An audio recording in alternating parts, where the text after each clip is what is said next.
বেলের বৈজ্ঞানিক নাম এগেলা মারমেলাস কোরিয়া। বেল লেবু পরিবারের সদস্য। এর সংস্কৃত নাম বিল্ল।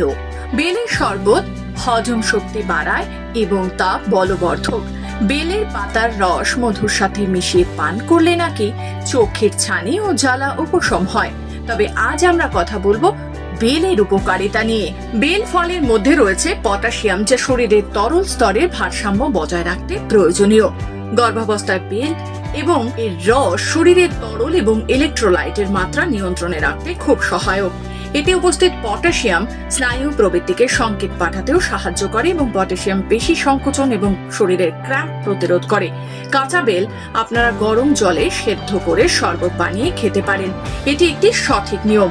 বেল খাওয়ার সঠিক সময় আমি বলবো দুপুরে খাবার পর থেকে রাতের খাবারের আগে পর্যন্ত।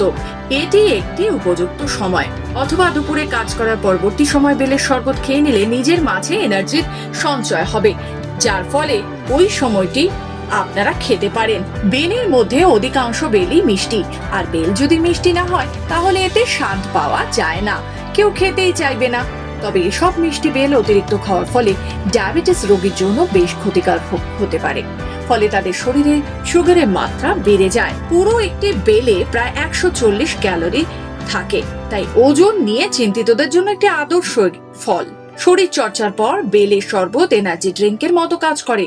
শরীরের জল ভিত্তিক ওজন কমাতে বেল কার্যকর। বিপাকীয় গতিবর্ধক, প্রোটিন, বিটা ক্যারোটিন, রিবোফ্লাভিন ও ভিটামিন সি বিপাক ক্রিয়ার জন্য উপকারী উপাদান বেল। তাই এই গরমে বেল খান আর সুস্থ থাকুন।